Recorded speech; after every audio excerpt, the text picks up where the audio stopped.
Este amor verdadero es lo que Dios siempre quiere de nosotros, como lo vamos a considerar hoy en el texto del Evangelio de Juan. Y considerando esta parte del amor verdadero, terminaba la meditación anterior diciendo que alguien que solo se la pasa murmurando, destruyendo lo que se ha buscado construir con esfuerzo, de esos hay que tener cuidado y no dejarse atrapar y menos conducir, porque es un ciego que llevará a tropezar y en quien no se puede confiar. Vemos siempre en las referencias de Jesús la importancia a esta parte. En la comunidad, en el grupo de personas, siempre el dejar el espacio a esa murmuración que no tiene constancia de garantía de la verdad, va siempre carcomiendo, va siempre afectando. Y vemos cómo esa parte pues va envenenando mucho nuestra vida,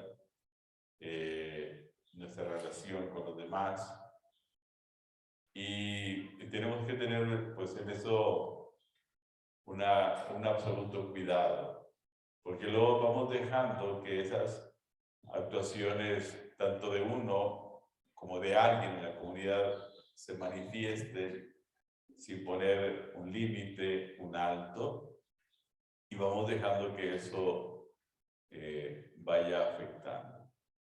Vemos en los evangelios siempre ante esto una actuación muy precisa de Jesús en el camino discipular. Siempre cuando hay ese tipo de dudas, de inquietudes muy humanas, Jesús procede a una enseñanza para que lo que pueda mover a perturbar o inquietar, pues no siga perturbando y tengan claridad. Entonces, es muy importante, pues también cuando pasa eso en la comunidad, pues poner una claridad, un límite. Que no lo hacemos y vamos dejando. Y es importante, pues también poner un límite para que eso no afecte. Y Jesús lo pone en el ejemplo que toma de los niños cuando habla en la línea del servicio y detiene a los discípulos para que no sigan ellos en sus ambiciones, confundirse, perder la paz, y le dice cómo tienen que ser como los niños. Querer ser honestos es empezar a quitar las vigas de nuestros pecados, es decir, a limpiar el corazón, para entonces tener la claridad para ayudar a los otros a quitarle sus basurillas de los ojos, que les permitan hacer un camino ligero, libre de lo abrumado de la vida y con la claridad del horizonte. Una mirada amplia que puede captar todo lo que la vista es capaz de ver y percibir. En Jesús vamos a notar, a ver esa enseñanza, sobre todo un poquito en nuestros procedimientos, cuando nos fijamos hacia afuera y no somos capaces de mirar hacia adentro de nosotros mismos. Entonces Jesús siempre nos va a llevar en esa orientación, a mirar hacia adentro. Ya los santos nos dejan escritos muy importantes sobre todo para crecer en sabiduría, como es San Bernardo, este gran devoto de la Virgen Santísima, que nos dirá que crecer en la sabiduría es sobre todo mirar a nuestro interior, hacer la confesión de nuestros pecados, y con ese procedimiento nosotros vamos creciendo en la gracia antes de distraernos en los demás. Entonces, esta parte porque nos ayuda a crecer mucho en el espíritu. Es la parte de sincerarnos con nosotros, de ser capaces de tener esa humildad, es decir, lo que yo encuentro en ese ingreso a mi interior de mi vida, y decir, bueno, pues esto es lo que a mí no me permite ver, es lo que no me deja tener ese horizonte de la fe clara, y lo que tengo que empezar a trabajar, que es lo mismo que hace el hijo menor en la parábola del hijo pródigo, cuando es capaz de darse cuenta dónde ha caído, de darse cuenta cómo está la casa, el hogar de su padre, cómo se trata ahí a los trabajadores, y es capaz de decir, me levantaré. Iré a mi padre y le diré, Padre, he pecado contra el cielo y contra ti.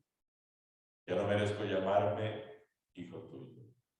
Trátame como uno de tus servidores.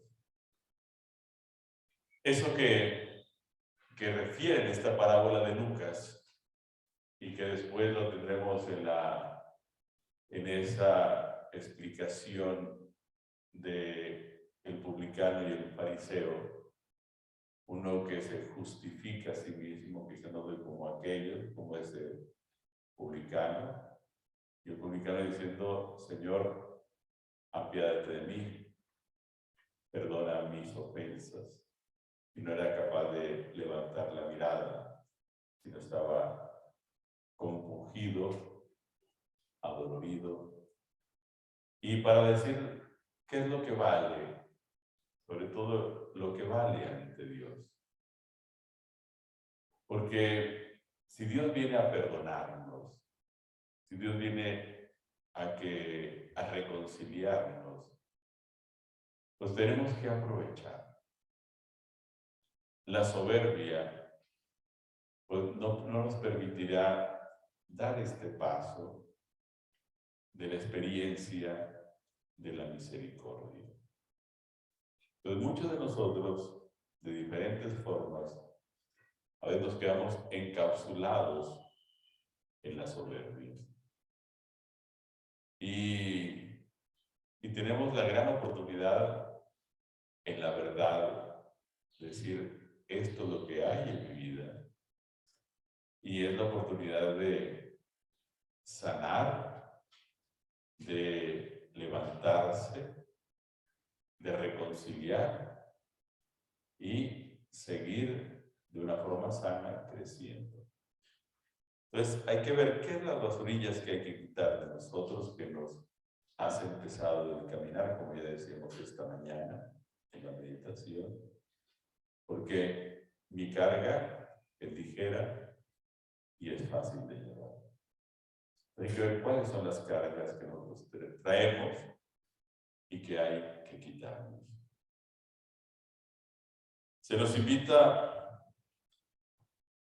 a quitar la basura que sale a relucir cuando se habla, que solo oscurece la mirada, perturba, quita la verdadera paz, la basura de la murmuración, del chisme, de hablar ligero, hablar por hablar, sin que nos coste ni podamos dar certezas de las cosas. Haciendo así obstruimos la confianza. que obstaculiza generar relaciones edificantes. Entonces, aquí, en esta mirada, cuando se obstaculiza en la murmuración, esas basurillas, sobre todo lo que lastimamos mucho, la confianza. Es decir, cuando nos dejamos perturbar y se golpea la confianza. En la iglesia, siempre una de las amenazas que vamos a tener es pegarle a la confianza. ¿Por qué? Cuando se le pega a la confianza de una persona o de una institución, ¿qué tan fácil es recuperar la confianza? ¿Qué tan fácil es? Es muy difícil. Es muy difícil. Entonces, a veces nosotros tomamos poca conciencia de el efecto cuando se le golpea la confianza. Entonces, hoy, una de las estrategias que tenemos que tener mucho cuidado, los medios de comunicación, ¿cuál es la fuerza que agarran los medios de comunicación? Por ejemplo, un medio de comunicación fuerte, que se vale de su cobertura, se vale de sus plumas, escritores, y cuando meten una noticia falsa y la hacen circular esa noticia falsa a través de un medio importante de comunicación o de un articulista o alguna pluma de comunicación, cuando esa noticia sobre una persona o una institución falsamente llega, pues ya se afectó la credibilidad, ¿no? Y entonces hay que sacar pruebas, y si es un medio tan grande y la persona o institución no tiene los alcances para, pues, afrontar aquello, pues quedan a veces muy reducidos, muy destruidos. Y entonces eso se maneja mucho en el ámbito del poder. Entonces, a veces nosotros también en nuestra dimensión de comunidad, en nuestra dimensión de congregación o de familia, pues también a veces le damos cabida a lo que se puede llamar de alguna forma las noticias falsas, los fake news, que ahora se usan mucho. Pero aquí lo importante es ver cómo se aprovecha un medio o alguien para calumniar. Entonces, tenemos que detectar eso. Entonces, ¿en cuántas calumnias no hemos caído o hemos sido ocasión de alguna calumnia? Y entonces, cuando ya afectamos a esa comunidad, a esa persona o a esa institución, la confianza es pues muy difícil de recuperar.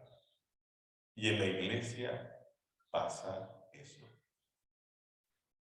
Es triste ver que hay quienes en la iglesia se mueven por el poder. Uno lo ve. Y quienes supuestamente deberían tener principios, criterios de iglesia,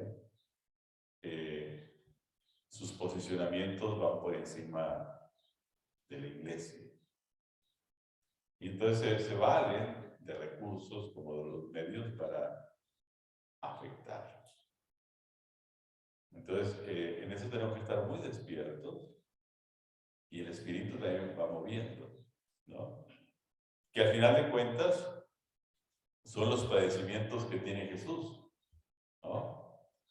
Que Jesús también hacen calumnia de él y tiene que afrontar esas dificultades.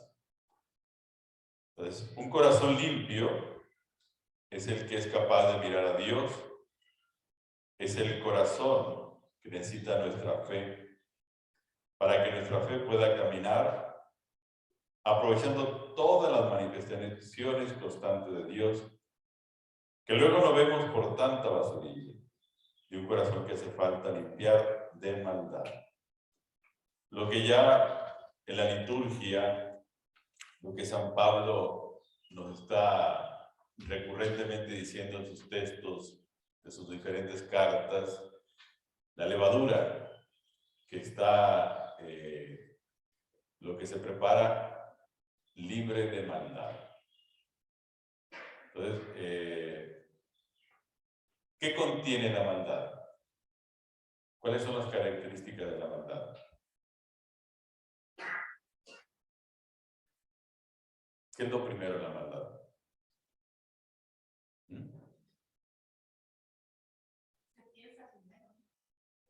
Se piensa, se hace una estrategia, pero dentro de ese pensar y esa estrategia, ¿qué encierra la maldad? Tiene el objetivo de dañar. Tiene el objetivo de dañar y por lo tanto es equivalente a una mala intención envuelta en mentira. O sea, la maldad tiene una mala intención envuelta en mentira. Y lo que decíamos esta mañana, pues cuando está Judas Iscariote ahí, que le dice, Señor, ¿soy yo? Dice, su intención es, pues, mala. Tiene la mala intención de traicionar por dinero a Jesús y entonces él se aprovecha también de la mentira para escabullirse y traer, pues, a la gente a apresar a Jesús. Pero aunque Jesús conoce la verdad, que es como narra el texto del Evangelio, pero sin embargo, la intención que oculta la mentira y que oculta la maldad. Por eso un corazón bueno es un corazón limpio, va haciendo que esa mirada de fe sea, pues, sea muy, muy clara.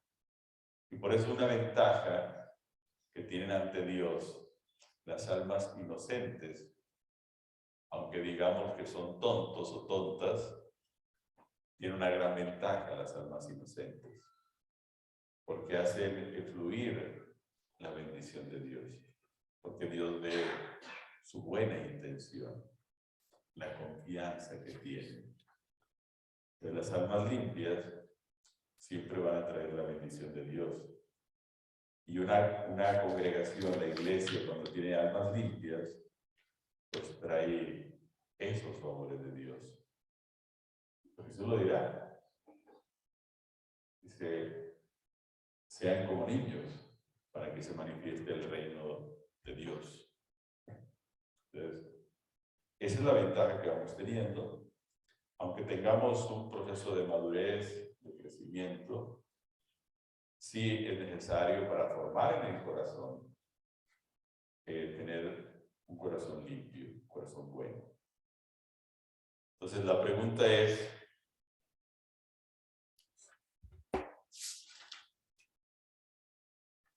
hoy, ¿por qué formar desde el corazón, inspirados en el carisma propio de las hermanas mercedarias del Santísimo Sacramento?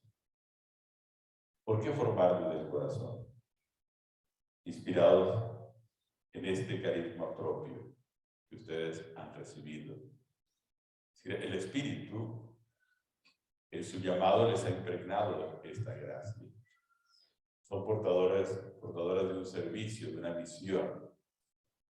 para hacer presente el lenguaje de Jesús, para hacer presente los sentimientos de Jesús a través de la Eucaristía. Entonces, ¿cómo ustedes van llevando ese fuego del amor? Por eso está simbolizada así esta imagen que hemos colocado aquí del lado izquierdo en este ambón, porque es el ardor del Espíritu, es el fuego del Espíritu, es el amor del Espíritu.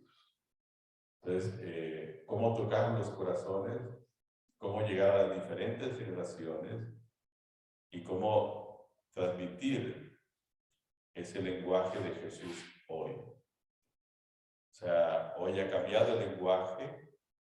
Decíamos ahorita que estábamos comiendo en la mesa, que en estos años recientes, a nivel global, ¿qué es lo que más se ha atacado a nivel global? A nivel global, como parte, como el corazón de la sociedad.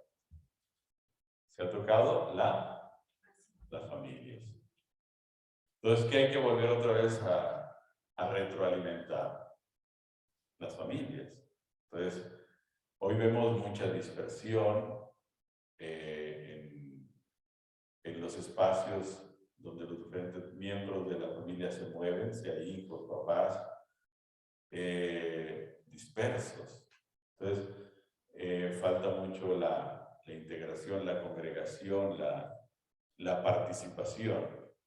Entonces, una de nuestras tareas hoy, eso que se ha afectado y que nunca va a dejar de ser familia, porque es la imagen trinitaria que tenemos, pues hay que ver cómo en el lenguaje de hoy, con los nuevos términos que tenemos, pues cómo ir a ese corazón de la familia, porque pues aunque hoy toda la tendencia de género que hay, todo ese impulso que se recibe, pues la vida siempre va a venir de esa unión entre lo que es la biología del varón y la biología de la mujer.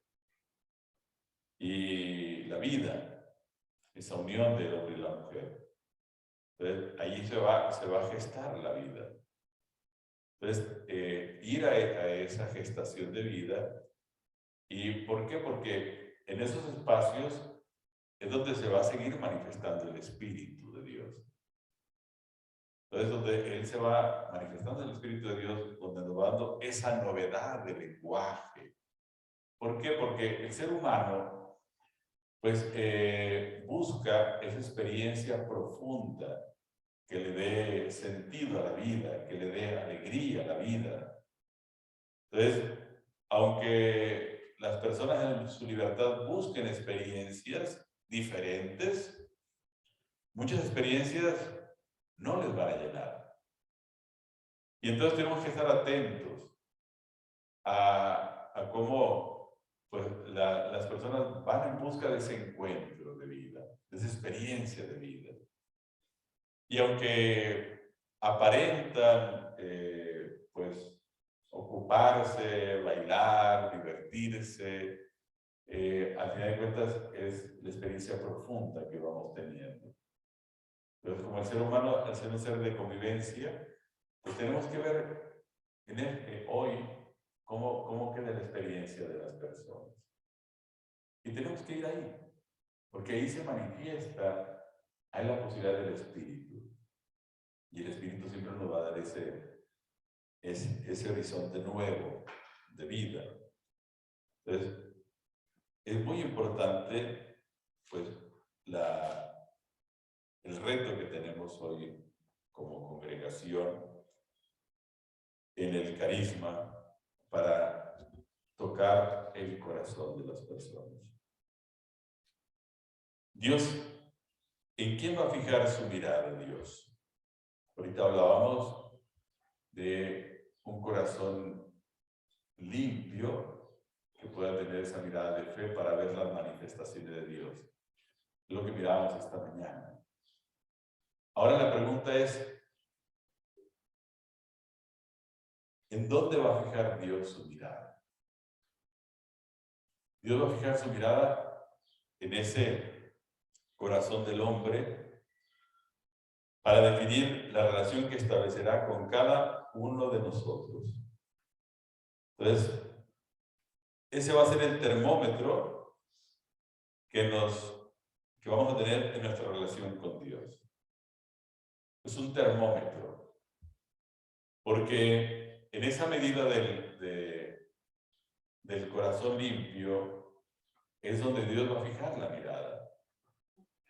Lo vemos así en las Escrituras, con Samuel, con David,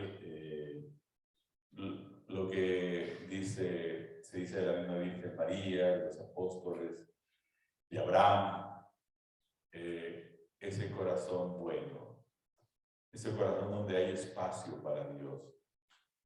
Dios va a fijar ahí su mirada porque ahí puede hacer su obra, en esa voluntad flexible, donde hay esa fe, donde se sabe pues tener esa confianza con Él. Entonces ahí va a fijar su mirada. Entonces queremos que Dios se fije en nosotros, pues también hay que disponernos en esta situación del corazón. Por eso, si me hacen el favor de leer el Salmo 50, el versículo 12.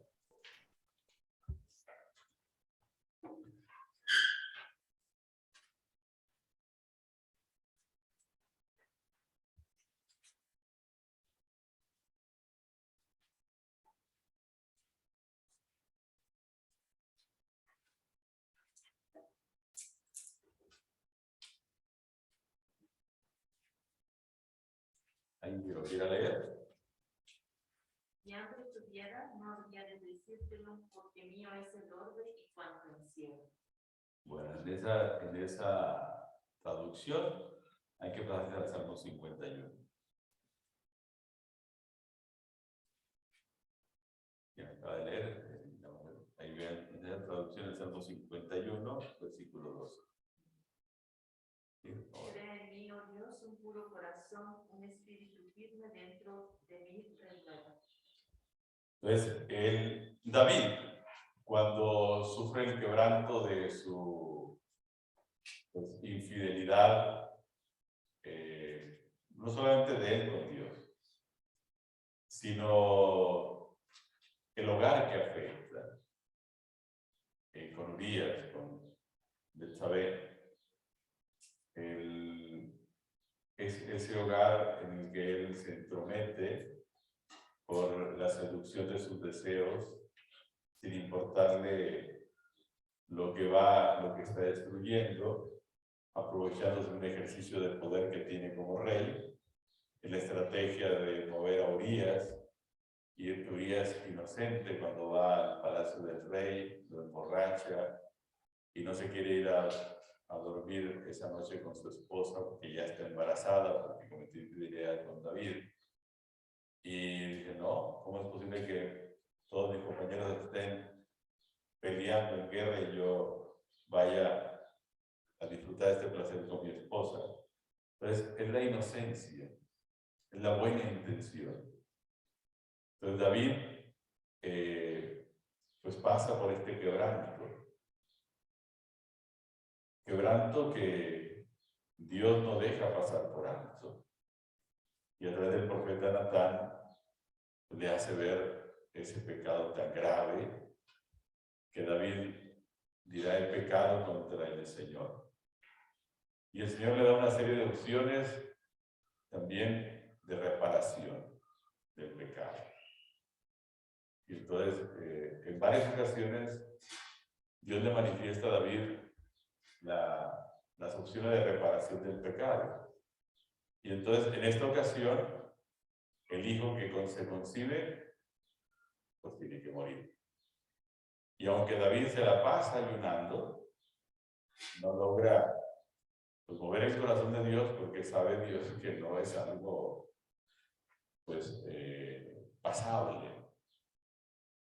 Y David hace ayuno, oración, pero no es la oración que le agrada a Dios, porque el hecho es un hecho aborrecido por Dios. Entonces, tenemos que ser muy claros también en esas posibilidades de nuestra súplica, de nuestra oración. Cuando nuestra oración no alcanza el favor de Dios, por nuestros propios caprichos, por nuestros propios egoísmos. Entonces, se destruye toda esa parte personal de David. Por eso dice, cree en mí, oh Dios, un corazón puro y un espíritu recto, dice, renueva, crea en mi interior, restablece ese espíritu recto. Entonces, ¿qué quiere decir? Crea en mí un corazón puro. Que pues hay que restaurar. Hay que restaurar aquello que se perdió. Entonces, ¿por qué? Porque perdemos la confianza. Entonces no podemos nosotros abusar de Dios. Para Dios todo es presente. Aunque usemos miles de estrategias, miles de formas, no podemos encontrar. Entonces, el corazón, David se va en este salmo tan bello, tan hermoso. Su aprendizaje es un aprendizaje que trasciende a nosotros, porque hacemos nuestra esta oración de cuántas veces se ha quebrantado nuestro corazón. Entonces, hay que restaurar ese corazón. Entonces, ¿en cuántas personas hay que restaurar el corazón? ¿En cuántos de nosotros? Jesús se la pasa restaurando los corazones, ¿no?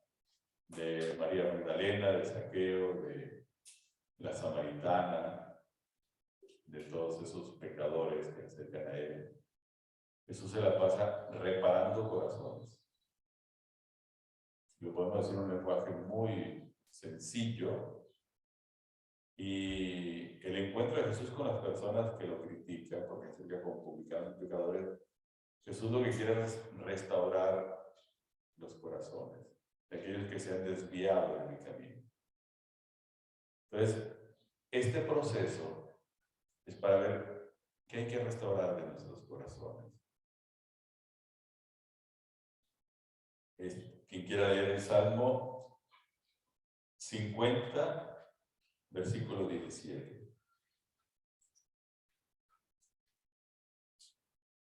No temas si alguien se enriquece cuando crece el boato de su casa. Igual el Salmo 51 en el texto, de favor. Salmo 51, versículo 17. Abre, Señor, mis labios y publicará mi boca tu alabanza.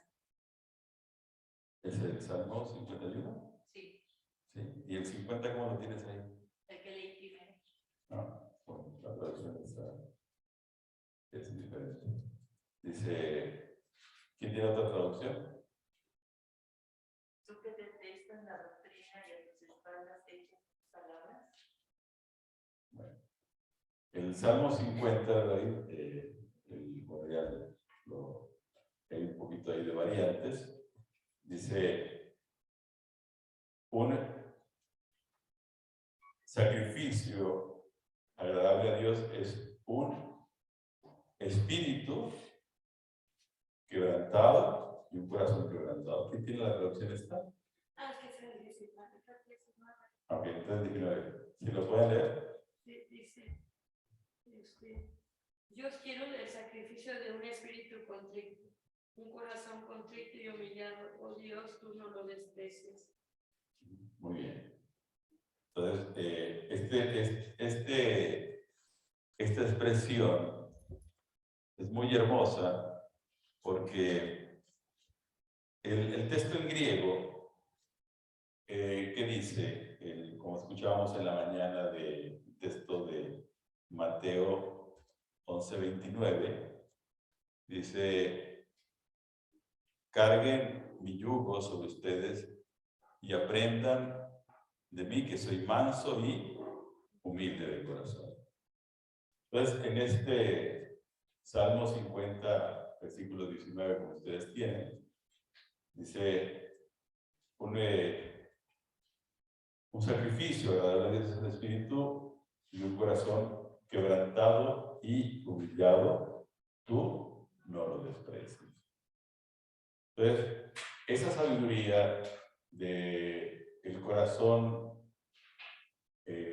arrepentido, quebrantado, humillado, tú no lo desprecies. Es muy importante esta expresión de David, porque es lo que el mismo Jesús nos refiere en el texto de Mateo 11:29. Aprendan de mí que soy manso y humilde de corazón, es decir, con la sinceridad. Humillarnos delante de Dios con esa sinceridad. ¿Cuántas veces nos cuesta humillarnos delante de Dios con esa sinceridad? Los demás no lo van a ver, pero Dios sí va a ver cuando nos humillamos con esa sinceridad. Y eso va a restablecer la vitalidad del Espíritu en nosotros. Ahí decimos, ¿cómo puedo yo recuperar la gracia? Pues la tengo que recuperar a través de esa sinceridad, con ese quebranto, de sentirme humillado, porque me he equivocado. Y tenemos que aprender humildad. Vamos a adelantar mucho cuando aprendamos humildad. Vamos a tener muchas ventajas que iremos viendo posteriormente. Porque la humildad nos da unas grandes posibilidades. Ya lo diremos más adelante. Jesús mismo establece su relación con los hombres desde la realidad que hay en el corazón humano. Veamos el texto de Juan, capítulo 2, versículos del 24 al 25.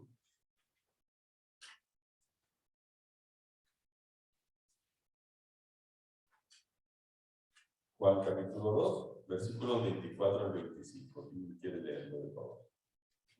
Pero Jesús nos confió a ellos, porque se conocía todo. No tenía necesidad de que se le diera testimonio acerca de los hombres, pues se conocía lo que hay en el hombre. El texto este de Juan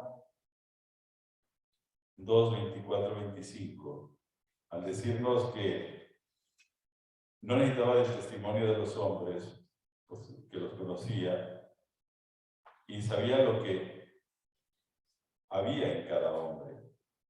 ¿Qué quiere decir? Que no les tenía que... No, porque la verdad, cuando la verdad de la persona es la verdad, y está usando unas formas engañosas, pues no hay que dejarnos agarrar por esos engaños. Entonces Jesús no se dejaba engañar. Es decir, porque sabía que era lo que permanecía en el corazón del hombre, sus sentimientos. Nosotros podemos decir palabras muy bonitas, pero nuestras acciones, nuestras intenciones, ya en la práctica, van por otro lado. Entonces, al no haber esa sintonía de comunión, pues lógicamente no aprovechamos. Entonces, por eso a veces nuestro vivir de consagración, nuestra oración, pues no está en esa sintonía. ¿Por qué? Porque aunque podemos decir cosas muy bonitas, nuestro corazón está por otro espacio, otro lado. Entonces, dice, Jesús los conocía bien a todos. No se fiaba de los hombres, porque sabía que había en el corazón de cada uno. Entonces, esa es la ventaja de Jesús. Y la ventaja también nosotros en esa mirada limpia que podemos tener, en esa manifestación de Dios, para verlo con ese corazón limpio y bueno, pues nos da también esa posibilidad de ir conociendo esa verdad, de ver lo que las personas hablan, lo que las personas dicen, y cómo darnos cuenta de qué hay en el corazón, ¿no? Y es algo tan agudo, tan delicado, tan profundo, también este otro nivel de conocimiento, que también con las expresiones de los actos, lo que dice la boca y lo que son las expresiones de los actos, que es lo que vamos relacionando, ¿no? Porque hay quienes podemos ser muy buenos para hablar y los actos son diferentes. Entonces, ya lo que entramos ahí en el tema de la coherencia. Entonces, Jesús se va fijando muy bien en todo eso. Entonces, que esa parte, pues, nos haga ver en la verdad, de no caer en los engaños y ver por qué es importante también en esta formación del corazón ir viendo lo que va viendo en cada uno de nosotros, en cada una de las personas, tocar ese corazón con la sinceridad, aunque nos quebrante el interior, aunque nos tengamos esa humillación, con esa sinceridad, con esa humildad, siempre vamos a alcanzar el favor de Dios.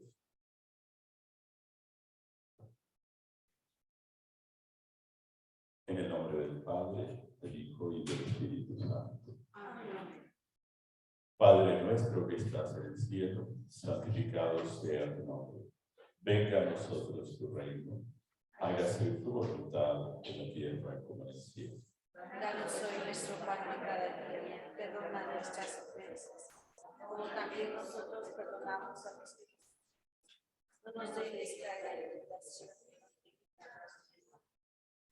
Trono de la sabiduría. Bueno, ya